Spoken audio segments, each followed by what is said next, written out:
오늘도 하나님 앞에 나와 예배하는 우리 모두에게 하나님의 평강이 임하길 원합니다. 우리 함께 찬양하겠습니다. 평안을 너에게 주노라. 세상이 줄 수 없는, 세상이 줄 수 없는,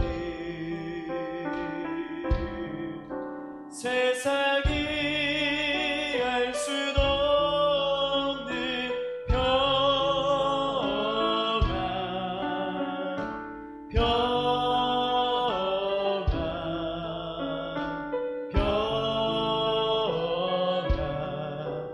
평안을 내게 주노라. 사랑을 너에게 주노라. 사랑을 너에게 주노라. 세상이 줄 수 없는, 세상이 알 수도 없는 사랑,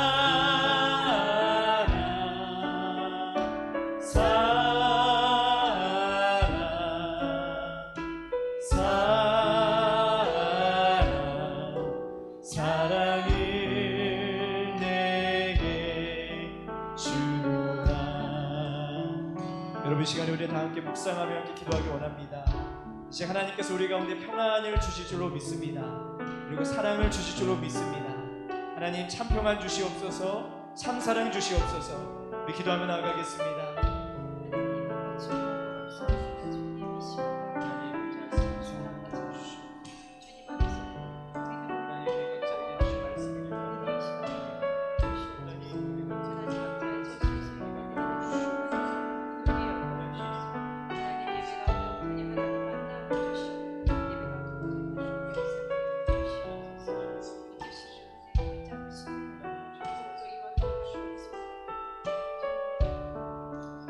세상이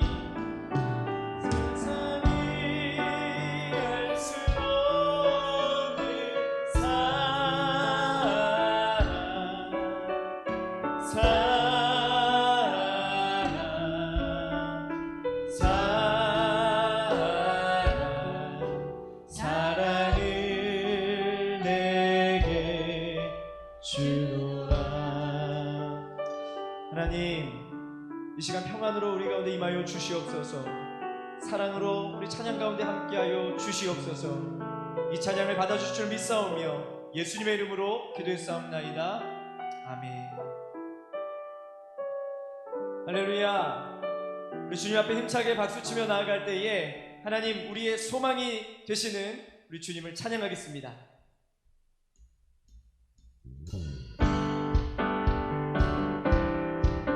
우리 예수님은 열방의 소망 되시고 우리의 위로자 되시는 줄로 믿습니다.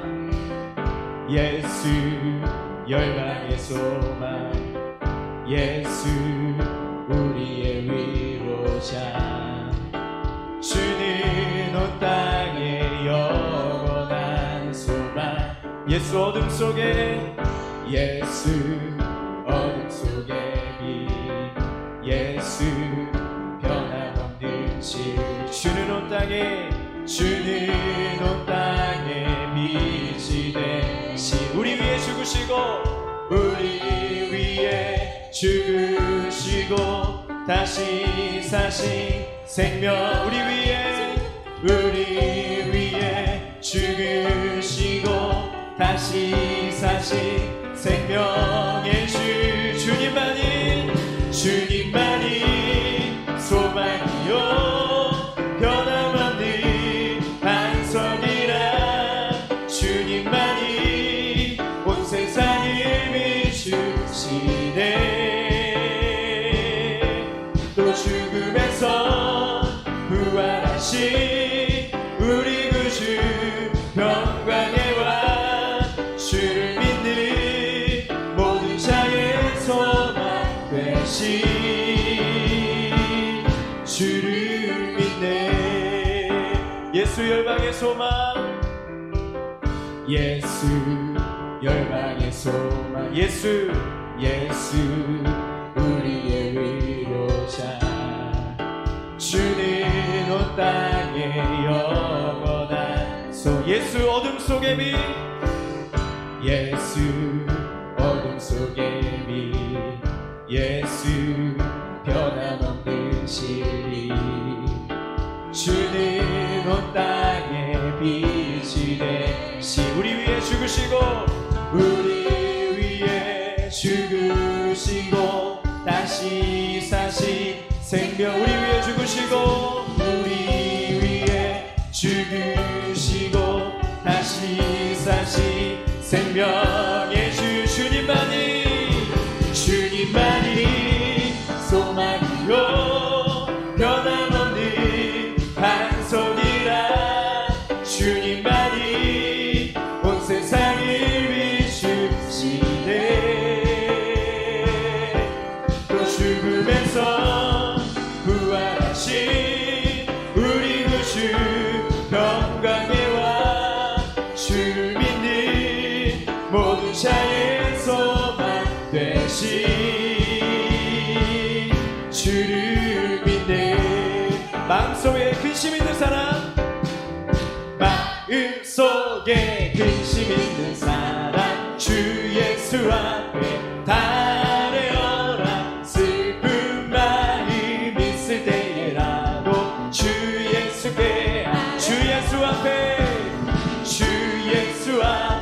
달려라 주리의 친구니 무엇이나 근심하지 말고 주 예수께 아래 눈물 나며 기쁜 한숨 쉴 때 주 예수 앞에 달려라 은밀한 죄 내게 있더라도 주 예수께 주 예수 앞에 달려라 주리의 신 무엇이나 근심하지 말고 주 예수께 아래 괴로움과 두려움 있을 때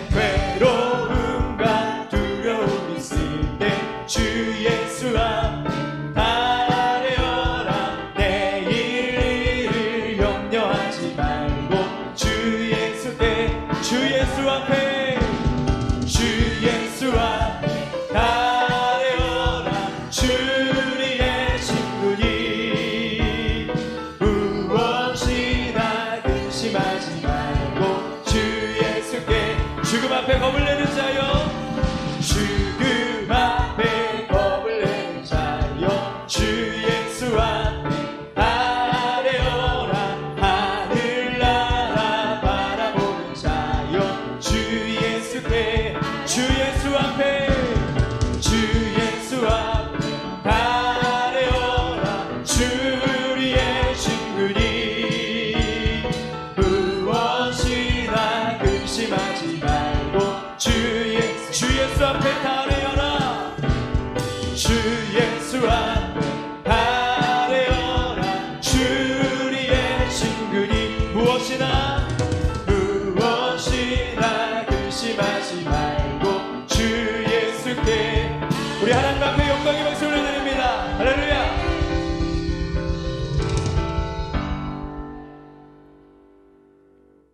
하나님 우리 각자의 예배 처소에서 하늘 문을 열어주셔서 우리에게 하나님의 은혜를 쏟아 부어주실 줄로 믿습니다.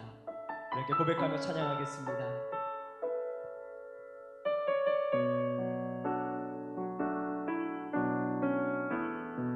하늘의 문을 여소서 하늘의 문을 여소서 이곳을 주목하소서 주를 향한 노래가 꺼지지 않으리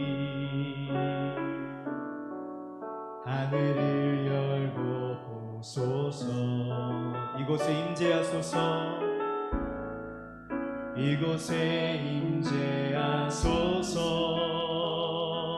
주님을 기다립니다 기도의 향기가 하늘에 닿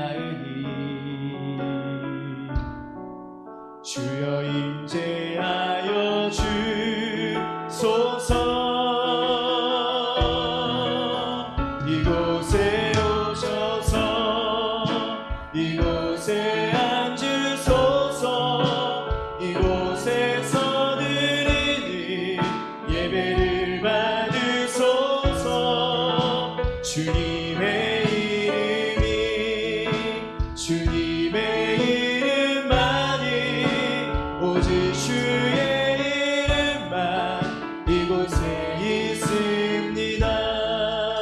하늘의 문을 여소서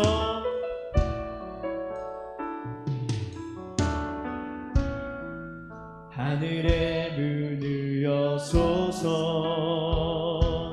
이곳을 주목하소서 주를 향한 노래가 꺼지지 않으리 하늘을 열고 오소서 이곳에 임재하소서 이곳에 임재하소서 주님을 기다립니다 기도의 향기가 하늘에 닿으니 주여 임재하여 주소서 이곳에 오셔서 이곳에 앉으소서 이곳에서 드리는 예배를 받으소서 주님의 이름이 주님의 이름만이 오직 주의 이름만 이곳에 오셔서 이곳에 오셔서 이곳에 앉으소서 이곳에서 드리는 예배를 받으소서 주님의 이름이 주님의 이름만이 오직 주의 이름만 이곳에 있음 목마른 나의 영혼 목마른 나의 영혼 주를 부르니 나의 맘만 쳐 주소서 주님만을 원합니다 더 원합니다 나의 맘만 쳐 주 목마른 나의 영혼 목마른 나의 영혼 주를 부르니 나의 맘만 쳐 주소서 주님만을 원합니다 더 원합니다 나의 맘만 쳐 우리 손 들고 찬양합니다 목마른 나의 영혼 목마른 나의 영혼 주를 부르니 나의 맘만 쳐 주소서 주님만을 원합니다 더 원합니다 나의 맘만 쳐 우리 시간 합심하여 기도하실 때에 하나님 하늘문을 열어주셔서 우리 가운데 역사하여 주시옵소서 기도합니다 하나님 우리 하나님 감사합니다 하나님 우리 사랑하시고 인도하여 주셔서 오늘도 주님 불러주신 줄로 믿습니다 잡아주시는 귀한 하나님의 은혜가 기도하오니 주여 우리 하여 주시옵소서 하나님 우리에게 말씀하여 주시옵소서 하나님 주여 우리에게 깨닫는 시간 되게 하여 주시옵소서 하나님 사랑 삼아 나아갈 때에 하나님 우리 가운데 무엇이 하나님의 능력을 생각하고 찾아가게 하여 주시옵소서 하나님 오늘도 하나님 말씀 주셔서인데 하나님 우리가 그 말씀을 받게 되게 하여 주시고 하나님 그 말씀을 신뢰하는 시간 되게 하여 주시옵소서 각자 예배하는 처소에서 하나님을 높이기 원합니다 하늘문 열어주시옵소서 하나님 우리에게 인자하여 주시옵소서 하나님 우리의 목마름을 채워 주시옵소서 성령을 섞어주시고 믿습니다 주님 받으시옵소서 하나님 은혜와 사랑에 감사드립니다 하나님 오늘도 예배하게 하신 데 감사드립니다 하늘문을 열어주셔서 하나님 우리에게 임재하여 주시옵소서 오늘 하나님 말씀 드릴 때에 깨닫는 은혜가 있게 하여 주시옵소서 감사드리며 예수님의 이름으로 기도했사옵나이다 아멘.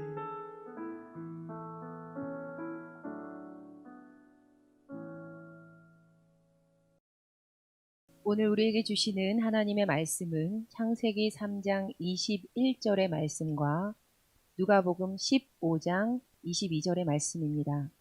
창세기 3장 21절 말씀과 신약 누가복음 15장 22절의 말씀입니다. 여호와 하나님이 아담과 그의 아내를 위하여 가죽옷을 지어 입히시니라.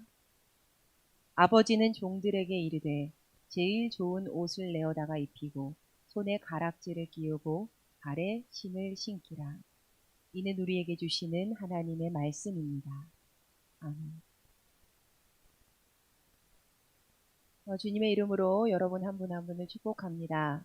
함께 함께 영상으로 예배드리고 있는 우리 제1교회 식구들 주님의 이름으로 간절히 축복합니다.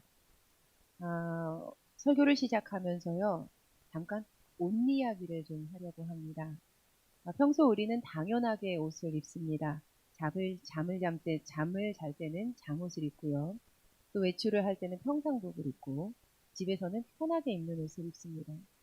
그런데 우리는 이처럼 일상생활 속에서 굉장히 당연하게 옷을 입기 때문에 옷이 지니는 의미나 이 옷의 중요성에 대해서는 깊이 생각해 보지 못할 수도 있습니다. 하지만 사람의 기본 생활권을 이루는 세 가지 기본 요소, 의식, 주의 순서를 보시면요. 옷, 의. 그러니까 옷이 가장 그 첫 자리로 분류되고 있다는 것을 우리가 알 수 있습니다. 옷은 우리에게 참 중요하고요. 그리고 또 그에 걸맞는 중요한 의미 또한 지니고 있습니다. 그래서 결혼식에는 그 예식에 알맞는 결혼 예식 옷을 입는 것이고, 아기가 처음으로 맞는 돌잔치에 어떤 옷을 아기에게 입힐지 고민이 되는 겁니다. 정장을 입어야 할 자리에서는 정장을 입는 것이 가지는 의미가 있고, 편한 복장을 입어도 되는 자리에서는 캐주얼하게 옷을 입는 것에 따른 의미 또한 있습니다. 우리는 우리가 어떤 옷을 입고 있는지에 따라서 마음가짐을 달리하고 행동을 달리하게 됩니다. 여러분, 옷은요, 우리의 마음과 행동까지 달리 만듭니다. 만약 우리가 운동복을 입었다라고 한번 가정해 보겠습니다. 지금 자리에 앉아주세요 라고 이렇게 제가 여러분에게 요청을 했다면 여러분 어떻게 하실 건가요? 네, 당연히 바닥에 털썩 주저앉을 수 있을 겁니다. 하지만 만약 어제 굉장히 비싼 명품 샵에서 새로 구매한 흰색 하의를 입고 있다라면, 흰색 바지, 흰색 이 치마를 입고 있다라면 분명 우리의 행동과 마음은 달라집니다. 안 앉을 거야. 어떻게 앉아? 앉을 수 없지. 지금 내가 무슨 옷을 입고 있느냐에 따라서 행동이 달라지고요. 마음이 달라지는 거예요. 그렇다면 궁금해집니다. 갈라디아서 3장 26절에서 27절의 말씀을 보시면요. 너희가 다 믿음으로 말미암아 그리스도 예수 안에서 하나님의 아들이 되었으니 누구든지 그리스도와 합하기 위하여 세례를 받은 자는 그리스도로 옷 입었느니라. 성경은 예수님을 주라 고백하는 우리가 그리스도로 옷을 입었다라고 말하고 있습니다. 이미 말씀드렸듯이 우리의 눈에 보이는 옷도요, 우리 삶에 이렇게 영향을 주는데, 비록 육신의 눈에는 보이지 않지만 크리스천인 우리가 입고 있는, 예수를 주라 고백하는 이들이 입고 있는 그 신앙의 옷, 그리스도로 입은 그 옷이 우리의 삶에 어떤 영향을 주는 것일까? 오늘부터 우리는 4주에 걸쳐서 우리의 성경 속에 등장하는 4벌의 옷을 꺼내서 좀 입어보려고 합니다. 바라기는요, 이 시간을 통해서 참된 신앙의 옷으로 갈아입으시고 이전과는 다른 행동, 다른 마음, 다른 삶을 살아가는 우리 모두가 되기를 주님의 이름으로 축원합니다. 제가 5살에서 6살 정도의 나이였을 때요, 부모님과 함께 서울의 태릉 놀이동산에 놀러 갔던 적이 있다고 합니다. 부모님께 들은 이야기인데요. 어느 순간 눈 깜짝하니까 이 유치원생 아이가 사라졌다는 거예요. 저희 아버지는 몇 시간 동안 놀이동산 전체를 막 수차례를 돌면서 목이 터져라 저의 이름을 부르셨고, 어머니는 저를 잃어버린 그 자리에서 마음을 졸이면서 기다리고 계셨답니다. 오랜 시간이 지나서야 저 멀리에서 눈물 콧물 흘리면서 정말 얼굴에 떼꾸정물이 가득 묻은 제가 부모님 잃어버렸던 그 자리로 되돌아오는 것을 볼 수 있었다고 해요. 그때 저를 찾은 거죠. 상상해 보았습니다. 당시 자녀를 잃어버렸던 부모의 마음은 어떠했을까? 그런데 오늘 성경에는요, 자녀를 잃은 부모의 애타는 심정으로, 아니 그보다 더 애통한 마음으로 잃어버린 자녀를 찾고 계신 분의 이야기가 나옵니다. 창세기 3장 9절 말씀을 보시면 여호와 하나님이 아담을 부르시며 그에게 이르시되 내가 어디 있느냐? 도대체 무슨 일이 일어난 것일까? 세상이 처음 만들어지던 때 하나님께서는 천하 만물을 말씀으로 지으십니다. 말하다, 말씀하다 라는 것은요, 히브리어로 아마르예요. 아마르. 그런데 이 아마르는 구약 성경에서 무려 4338번이나 사용이 되는 단어입니다. 그런데 이 숫자가 너무 많아서 과연 이 중에서 하나님께서 말씀하실 때 이 단어를 사용한 게 몇 번일까? 이렇게 몇 번 사용됐을까라고 세기가 굉장히 쉽지 않습니다. 그런데 학자들은요, 굳이 세지 않아도 대체로 이 아마르라는 단어가 하나님께서 말씀하셨을 때에 주로 사용되는 단어였다, 이렇게 이야기를 합니다. 그러니까 하나님은요, 말씀으로 아마르로 일하시는 분이시다라는 것이죠. 창세기를 보면 하나님께서는 아마르 하시면서 창조의 작업을 해나가십니다. 빛도 궁창도 물도 풀과 씨 맺는 모든 채소와 또 광명체 온 생물 등등등 모두 다 아마르로 만드십니다. 빛이 있으라 하시니 빛이 생깁니다. 각기 씨 맺는 채소와 나무를 내어라 하니까 그대로 됩니다. 그러나 사람은 달랐습니다. 하나님께서는 다음과 같이 사람을 지으실 계획을 세우시게 되는데, 하나님이 이르시되 우리의 형상을 따라서 우리의 모양대로 우리가 사람을 만들고 그들로 바다의 물고기와 하늘의 새와 가축과 온 땅과 땅에 기는 모든 것을 다스리게 하자 하시고, 하나님이 자기 형상 곧 하나님의 형상대로 사람을 창조하시되 남자와 여자를 창조하시고 사람을 만들 것이고 창조할 것이고. 먼저 26절에서 만들다라는 것은요, 히브리어로 아사예요. 아사. 그러니까 행한다, 이렇게 만든다라는 뜻이고요. 27절에서 창조하다라는 것은 절대적인 의미로 권한을 가지고 선택해서 창조한다라는 뜻의 바라라는 이것으로 사람을 지으실 계획을 세우십니다. 하나님께서는 사람을 다른 창조물들과는 달리 말씀으로만, 아마르로만 만들지 않으셨어요. 사람의 창조를 다시금 증언하고 있는 창세기 2장 7절의 말씀을 보시면 성경은 사람의 창조에 대해서 덧붙여서 이렇게 기록을 하고 있습니다. 여호와 하나님이 땅의 흙으로 사람을 지으시고 생기를 그 코에 불어넣으시니 사람이 생명이 되니라. 하나님께서 흙으로 사람을 지으시고 코에 생기를 후 하고 불어넣으셨습니다. 사람은 흙이라는 재료로 지어졌다. 그래서 우리는요, 대부분 하나님께서 흙으로 사람을 지으셨기 때문에 사람이 특별하다라고 이렇게 이야기를 합니다. 우리는 어린 시절 교회학교 때부터 그렇게 배웠잖아요. 사람만 흙으로 조물조물 만드셨어요. 세상을 창조하시고 사람을 만드시고 막 이렇게 하잖아요. 그래서 우리가 특별해요, 이렇게 배웠습니다. 그런데 여러분, 정말 사람만 흙으로 지음을 받았을까요? 창세기 2장 19절 상반절의 말씀입니다. 여호와 하나님이 흙으로 각종 들짐승과 공중의 각종 새를 지으시고, 지금 하나님께서 어떻게 하셨습니까? 각종 들짐승과 공중의 각종 새를요, 흙으로 지으셨어요. 사람이 특별한 이유는요, 흙으로 지음을 받았기 때문이 아닙니다. 하나님께서 사람을 아사로, 바라로 지으시기를 계획하시면서 바로 그 코에 불어넣으신 생기 때문이에요. 히브리어로 생기는 네샤마인데요. 그 뜻은 후 하고 불기, 생명의 호흡, 그리고 신적인 영감입니다. 우리에게 하나님의 영감, 그 하나님의 신적인 영감을 하나님이 후 하고 불어넣으셨다라는 거예요. 이렇게 우리에게 부으신 네샤마, 즉 신적인 영감 때문에 우리는 창조주 하나님과 영적인 교감을 나눌 수 있는 유일한 존재가 되었습니다. 유일하게 하나님의 생기, 그 하나님의 영적인 신적인 영감을 품고 있는 존재, 그래서 하나님께서 말을 거실 수 있는 대상, 자신의 전존재로 하나님께 응답할 수 있는 유일한 존재. 한 가지 덧붙이자면요, 창세기 1장 27절에 우리의 형상대로 사람 창조하자라는 하나님의 계획 가운데서 이 형상이라는 것은요, 세워놓은 상이라는 그 본디 세워놓은 신상이라는 의미를 가지고 있습니다. 즉 하나님의 생기 네샤마를 받은 사람이 하나님의 대리자로서 바로 하나님의 자녀로 피조세계 한가운데 세워져 있다라는 말이에요. 물론 하나님께서 세상의 모든 창조물들의 말을 거실 수 있으시고 그것 또한 하나님을 찬양할 수 있겠죠. 그러나 사람에게는 네샤마를 주셔서 하나님의 대리자로서 하나님의 자녀가 되어서 피조세계 한가운데 우리가 세워져 있다라는 겁니다.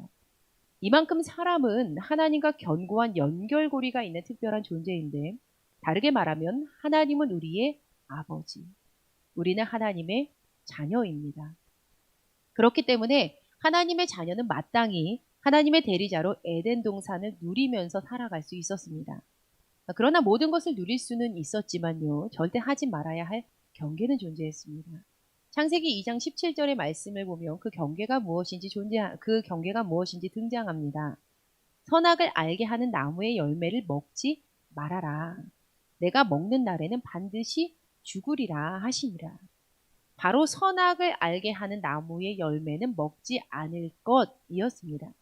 그런데 이 나무는요. 창세기 3장 3절 말씀을 보니까 동산 중앙에 있는 나무 열매였음을 우리가 알 수 있습니다.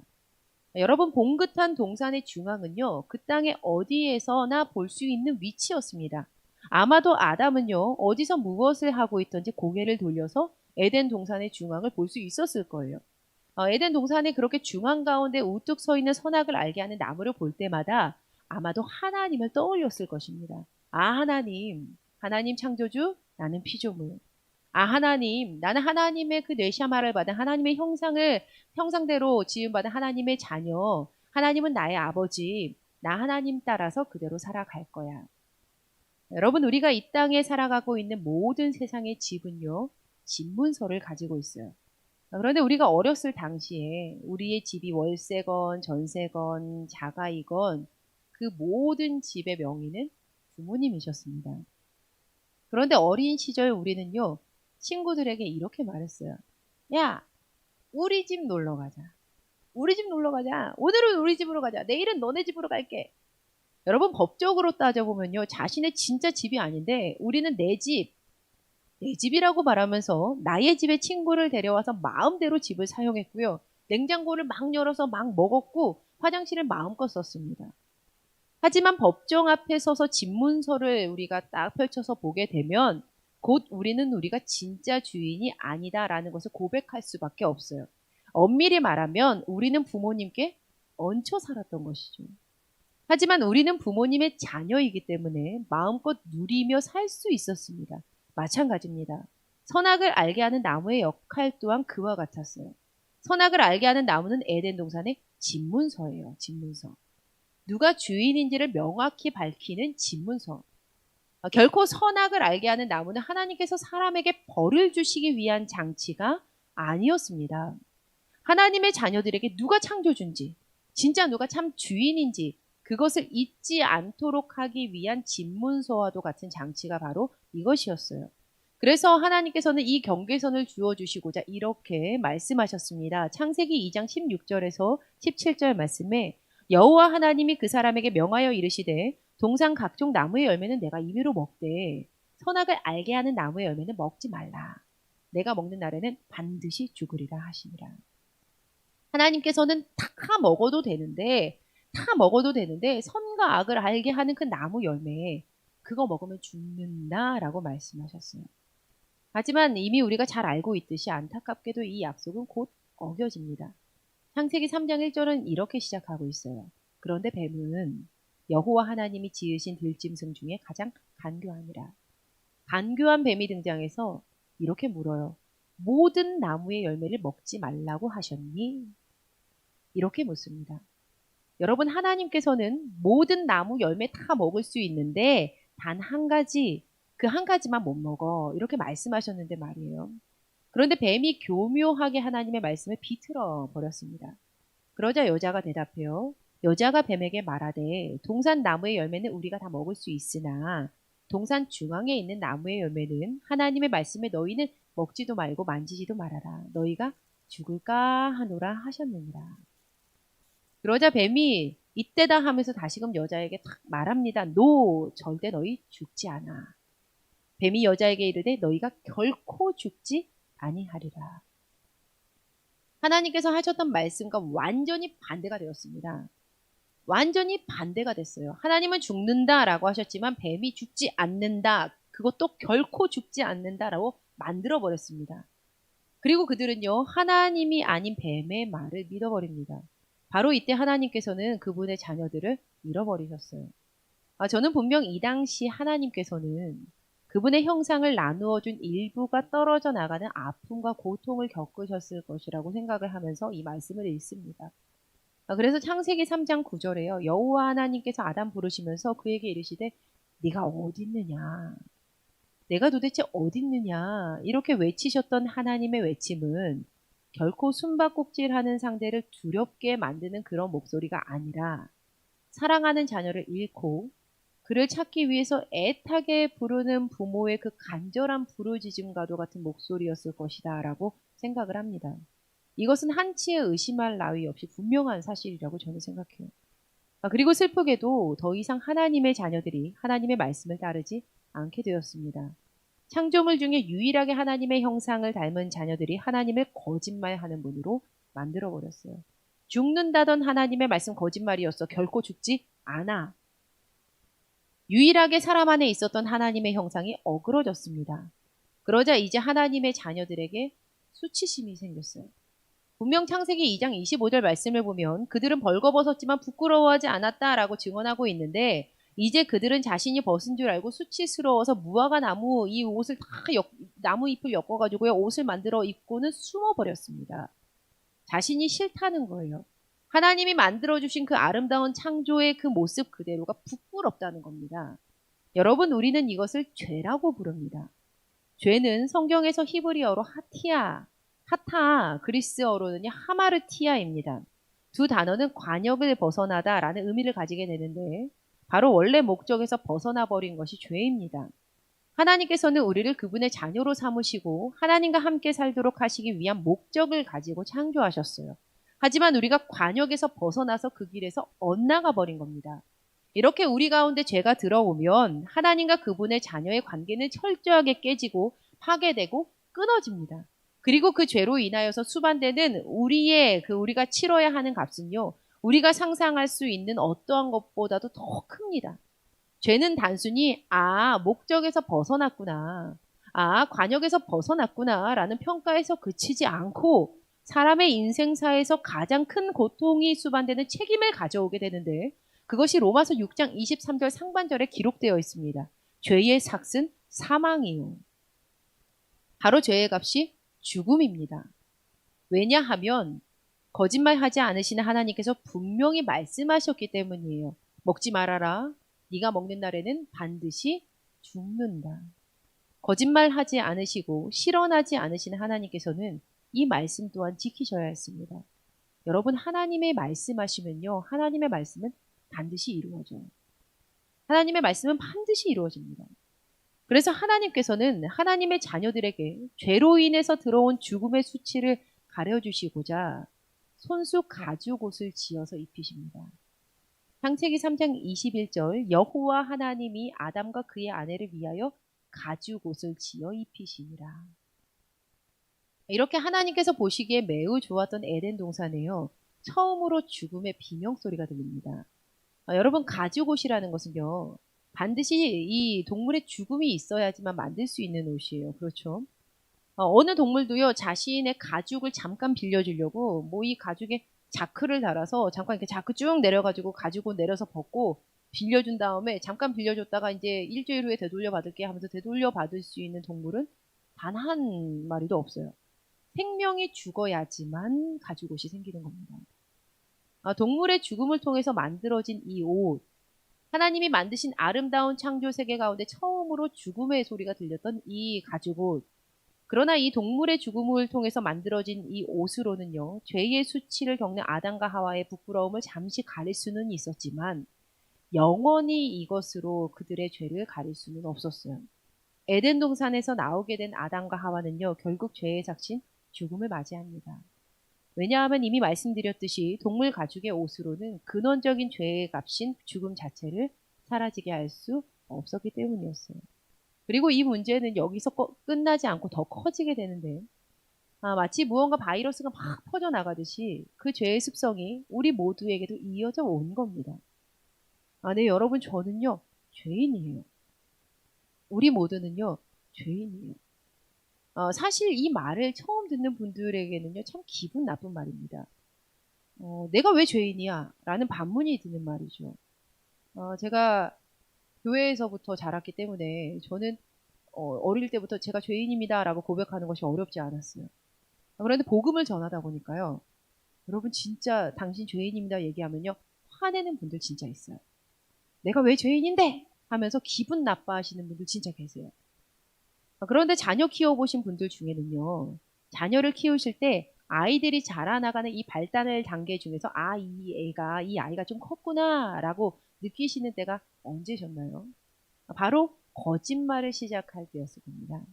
마치 아담과 하와가 제가 안 그랬습니다 라고 거짓말하는 것처럼 아이들이 배우지 않았는데 분명 그때를 지나가게 됩니다. 학자들은요, 이것이 자연스러운 발달 단계 가운데 있는데 내가 성숙하고 있는 증거다라고 이렇게 이야기를 합니다. 하지만 요즘 젊은 엄마들이 모여서 정보를 공유하는 인터넷, 이 맘카페에는요, 아기들의 거짓말이 6개월부터 시작했다, 거짓말에 고민된다라는 글이 굉장히 많이 올라옵니다. 또 어린 자녀를 키우는 부모들은요, 이렇게 대화를 하다 보면 성악설이 옳아요. 이렇게 성악설에 한 표를 던지고 싶습니다. 라고 말을 하기도 합니다. 여러분, 태초에 선하게 지음받았던 우리가 망가진 증거 중에 하나이겠다라는 생각이 들었습니다. 솔직하게 우리의 삶을 살펴보면요. 솔직하게 우리의 마음을 살펴보면요. 솔직하게 나의 말하는 것 이면 안에 담겨있는 그 숨은 의도를 살펴보면요. 솔직하게 우리의 인생을 살펴보면요. 하나님의 말씀을 등지는 죄의 모습이 있었음을 고백하지 않을 수 없습니다. 그런데 어떻게 합니까? 죄의 삭시, 죽음인데요. 그래서 하나님께서는 그분의 자녀들에게, 바로 우리에게 죄의 온전한 용서를 허락해 줄 수 있는 어린 양의 가죽옷을 직접 지어 입히셨습니다. 누가복음 15장에는요. 예수님께서 들려주신 되찾은 아들의 비유 이야기가 기록되어 있습니다. 어떤 사람에게 두 아들이 있었어요. 그러던 어느 날 작은 아들이 아버지에게 막대 먹은 요청을 합니다. 아버지의 재산 가운데 내게 돌아올 분깃 미리 주십시오. 하지만 아버지는요, 잠잠히 자신의 죽음 이후에나 돌아갈 몫의 살림을 각각 두 아들에게 나누어 줍니다. 하지만 아버지는 잠잠히 자신의 이것을 이제 나누어 주고요. 그 후에 며칠이 안 돼서 이 둘째 아들이요, 재물을 다 모아가지고 먼 나라에 가서 호랑방탕하게 살면서 그 재산을 다 탕진해 버립니다. 그런데 엎친 데 덮친 격으로 그 땅에 흉년이 생겼고요. 급기야 이 아들이 유대인들에게 부정한 동물이었던 돼지를 쳐야 하는 신세까지 떨어지게 되었습니다. 얼마나 배가 고팠으면 이 부정한 동물, 돼지가 먹는 쥐염 열매라도 좀 먹어서 이 배를 채우고 싶은 심정이었는데 그조차도 그에게 주는 사람이 단 한 사람도 없었어요. 그의 삶에 전혀 근원적인 해답이 나오지 않고 있습니다. 여러분, 그의 삶 가운데 전혀 근원적인 해답이 나오지 않고 있어요. 혹시 여러분도 여러분의 삶에서 근원적인 해답이 나오지 않는 때를 지나보신 적이 있으십니까? 이유야 어찌 되었건 그때 참 힘듭니다. 앞길이 보이질 않아요. 저는 오늘 지금 우리가 겪고 있는 이 땅의 어려움, 우리가 함께 모여 예배하기 어려운 이 상황들, 그 어려움들이 그렇지 않겠나 이렇게 생각합니다. 뉴스만 틀면요, 마음이 참 답답해지고요. 사람의 머리로는 절대 답을 찾을 수가 없고요. 근원적인 해답 자체가 나오질 않아요. 바로 그때 우리는 하나님께로 돌아가야 합니다. 바로 그때 우리는 하나님께로 돌아가야 해요. 인생의 근원적인 해답이 나오지 않을 때, 나의 죄 가운데 빠져서 정말 여기서 구렁텅이에서 빠져나올 수가 없을 때, 그때 우리는 하나님께로 돌아가야 합니다. 그제서야 둘째 아들이 제정신이 들었어요. 그리고 아버지께 돌아가기로 결정하죠. 아버지께 돌아가서 저를 품꾼의 하나로 삼아주십시오 라고 이렇게 말해야겠구나. 이 아들이 다시 돌아갔을 때 아버지는 굉장히 먼 거리였음에도 불구하고 자신의 아들이 오는 것을 단번에 알아챕니다. 그리고 측은히 여기서 막 달려와요. 분명 아버지는 매일매일 그 자리에서 자녀가 오기를 기다리고 있었을 거예요. 그러니까 대번에 보자마자 자신의 아들인 것을 알아챘겠죠. 아버지께로 돌아온 이 아들은요, 수많은 품꾼 중에 하나로 살겠다라고 결심하면서 돌아왔을지도 모릅니다. 하지만 아버지의 생각은 전혀 달랐습니다. 아버지는 종들에게 이렇게 명령합니다. 누가복음 15장 22절 말씀입니다. 아버지는 종들에게 이르되 제일 좋은 옷을 내어다가 입히고 손에 가락지를 끼우고 발에 신을 신기라. 여러분, 그냥 옷을 입혀주신 게 아니에요. 최상급이에요. 제일 좋은 옷, 가장 좋은 옷입니다. 제일 좋은은요, 헬라어로요, 프로토스, 그러니까 최상의, 주요한 이라는 뜻이에요. 그리고 여기서 아버지가 입힌 옷은요, 스톨레인데요. 이 옷은 긴 옷이라는 뜻이에요. 발목까지 다 덮는 그렇게 긴 옷. 당시 긴 옷, 이런 긴 옷은요, 높은 권위를 표현하는 옷이었어요. 그러니까 아무나 입을 수 있는 옷이 아니었던 거예요. 또 거기서 끝나지 않고 그의 손에는 반지를 끼웠고요, 발에는 신발까지 신겼습니다. 오늘 우리가 누가복음 15장의 이 비유를요, 만약 처음부터 끝까지 다 읽어보잖아요. 읽어보게 되면요, 예수님께서 들려주신 이 이야기의 어디에도 아버지가 아들이 저지른 잘잘못을 다 따지거나 그동안 네가 어떻게 살아왔는지 다 나에게 말해 라고 이렇게 추궁하는 것, 낭비한 돈의 금액이 얼마인지 묻는 장면이 단 한 구절도 등장하지 않습니다. 단지 아버지는요, 아들의 어깨에 그 권위를 상징하는 제일 좋은 옷, 최상급의 제일 좋은 옷, 즉 모든 것을 용서하는, 모든 것에 용서를 허락하는 그 옷으로 덮어줍니다. 왜냐하면 아버지는 아들의 죄를 완전히 잊어버리는 용서를 했기 때문이에요. 다시 한번요. 아버지는 아들의 죄를 완전히 잊어버리는 용서를 했기 때문입니다. 무엇을 했던, 어떤 일을 했건 개의치 않으셨던 겁니다. 아버지께서 입히신 이 옷은 이 둘 사이를 다시금 부모와 자녀의 관계로 이어주는 귀한 옷이었습니다. 사랑하는 여러분, 바로 이 옷이 하나님께서 우리 모두에게 입혀주시기를 바라는 옷이 아니겠습니까? 하나님은 우리가 죄 때문에 하나님과 멀어져서 배고픔과 추위에 떨고 있는 것을 원하지 않으십니다. 그래서 주님께서는 직접 우리의 가죽옷이 되셨어요. 하나님께서는 우리에게 입혀주시기를 바라는 이 옷, 하나님께서 우리에게 입혀주시기 바라는 이 용서의 옷은 바로 예수님께서 십자가 위에서 직접 자신의 몸을 내어주시면서 지으신 옷입니다. 우리가 아무리 다른 무언가로, 세상의 어떠한 다른 옷으로도 우리의 영혼과 우리의 삶을 덮으려고 한다 할지라도 죄로 인해서 얻어진 죄의 삭신 죽음은요, 해결되지가 않습니다. 그로 인해서 얻어지는 삶의 고통들은 해결이 되지가 않아요. 근원적인 문제의 답이 나오질 않아요. 하지만 유일한 해결 방법이 있는데 바로 하나님께서 직접 자신을 내어주시면서 지어 입히신 용서의 옷을 덧입으면 됩니다. 예수님을 통한 용서의 옷이 아니면요, 이 세상 어느 무엇으로도 우리는 용서하시는 영원한 하나님의 자녀로 살아갈 수가 없어요. 오직 예수님만을 통해서입니다. 그리고 끝으로요, 한 가지만 더 나누고 싶은 질문이 있습니다. 사실 오늘 우리가 이렇게 들은 설교는요, 신앙생활 조금만 오래 해도 너무 익숙한 그러한 내용의 말씀들이죠. 그래서 우리는 이런 내용의 설교를 들으면요, 이미 다 알아, 난 이미 저거 다 알아 라고 생각하고 듣는 길을 닫아버리기도 합니다. 그런데 여러분, 이런 생각 안 해보셨나요?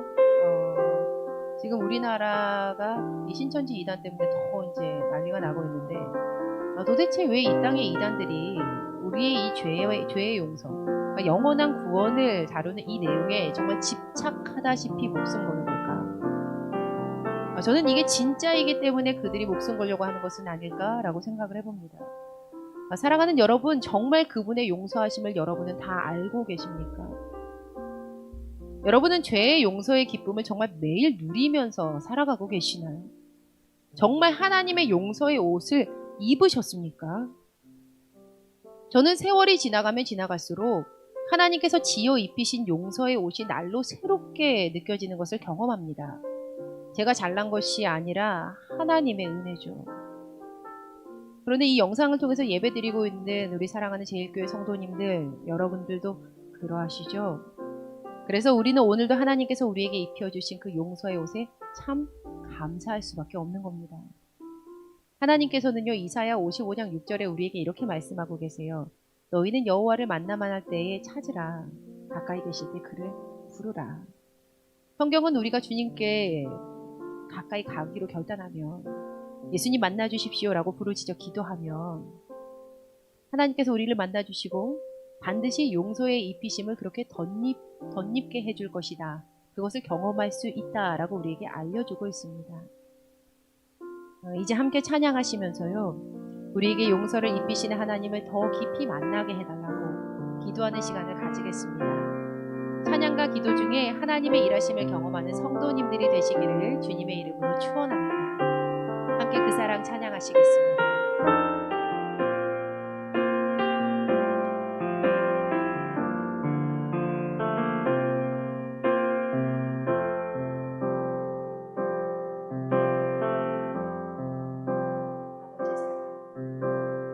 아버지 사랑 내가 노래해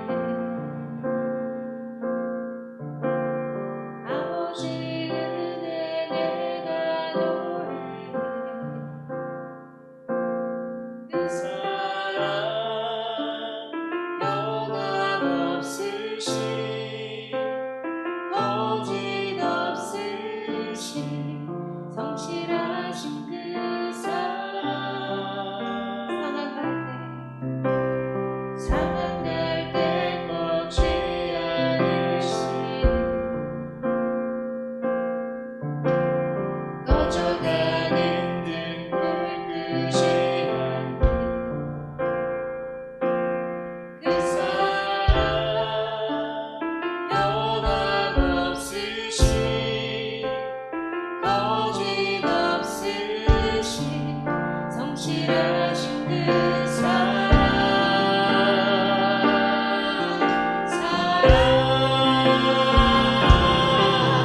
그 사랑 날 위해 죽으신 날 위해 다시 사신 예수 그리스도 다시 오신 그 사랑 죽음도 생명도 천사도 하늘의 어떤 곳에도 끊을 수 없는 영원한 그 사랑 예수 그 사랑 날 위해 죽으신 그 사랑 날 위해 죽으신 날 위해 다시 사신 예수 그리스도 다시 오신 그 사랑 죽음도 생명도 천사도 하늘의 어떤 곳에도 끊을 수 없는 영원한 그 사랑 예수. 사랑하는 여러분, 이 시간 함께 기도하겠습니다. 오늘 주신 말씀 붙드시며, 하나님, 우리가 온전한 하나님의 용서를 덧입어서 그 기쁨 누리며 살아가는 주의 귀한 자녀 되게 하여 주시옵소서.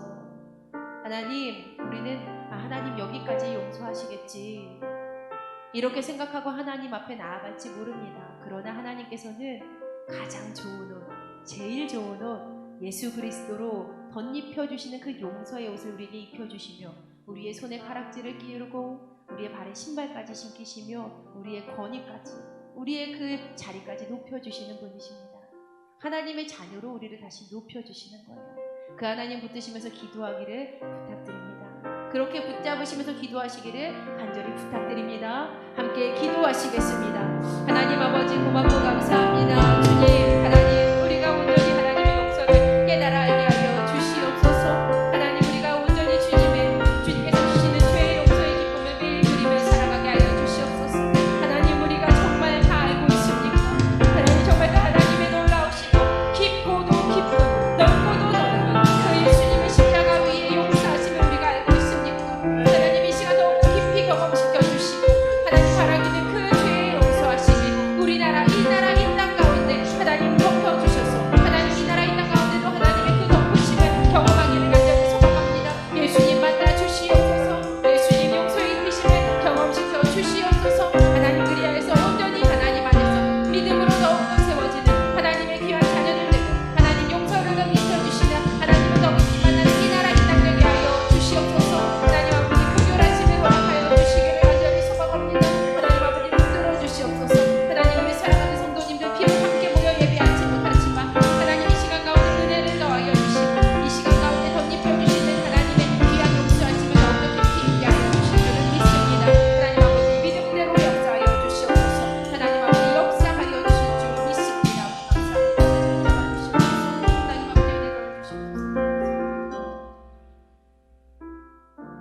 알아서 역사하시는 하나님 아버지 참 고맙고 감사합니다. 하나님, 우리가 온전히 하나님께 나아갑니다. 하나님의 용서하심을, 하나님의 그 넓고도 깊은 용서하심의 은혜를 더욱더 깊이 깨달아 하는 귀한 날 되게 하여 주셔서 함께 예배하는 주님의 귀한 자녀들 용서의 옷을 덧입혀 주시고 그로 인하여서 참된 기쁨을 누리며 참된 평안함을 누리며 참된 자유를 누리며 하나님의 자녀로 살아가는 날 되게 하여 주시옵소서. 하나님, 이 나라 이 땅을 긍휼히 여겨주셔서 이 나라 이 땅에 하나님의 용서하심을 덮어 주시옵소서. 이 나라 이 땅에 하나님의 용서하심을 덧입혀 주시옵소서. 그리하여서 하나님, 모든 것들이 답이 없으나 하나님께서 답이 되어 주시고 모든 것들 가운데 역사하시는 하나님의 놀라우심을 경험하며 하나님이 참된 주인이십니다. 참된 하나님 아버지이십니다. 고백하는 나라와 민족 되게 하여 주시옵소서. 하나님, 이 시간 주님께 예물 드리는 손길이 있습니다. 비록 이전과는 다른 방법으로 예물을 드리고 있는 주님의 자녀들도 있을 것입니다. 그러나 하나님 기쁨으로 받으셨고 하나님 정말 그 마음이 있는 곳에 하나님 귀한 예물 또한 드리오니 하나님 아름다운 곳에 사용하여 주시옵소서. 특별히 주께 예물 드리는 손길마다 하나님 부족함 없게 하여 주시고 그 손의 수고가 부끄럽지 않아서 마르지 않는 샘물 되어 하나님의 은혜로우신 입히심과 먹이심을 풍성하게 경험하는 귀한 예물 되게 하여 주시옵소서. 하나님, 귀한 말씀 붙들고 살아갈 때 우리가 주님 안에서 용서의 입히심의 기쁨을 누리며 사는 날 될 줄 믿습니다. 믿음대로 역사하여 주시옵소서. 이제는 우리 주 예수 그리스도의 은혜와 살아계신 아버지 하나님의 무한하신 사랑하심과 성령님의 감화 감동 역사 교통 인도하심의 귀한 은혜가 이 시간 함께 예배하며 용서의 옷을 덧입은 주님의 귀한 자녀들에게 그리고 이 나라 이 땅 가운데 이제로부터 영원까지 함께 하시기를 간절히 축원하옵나이다. 아멘.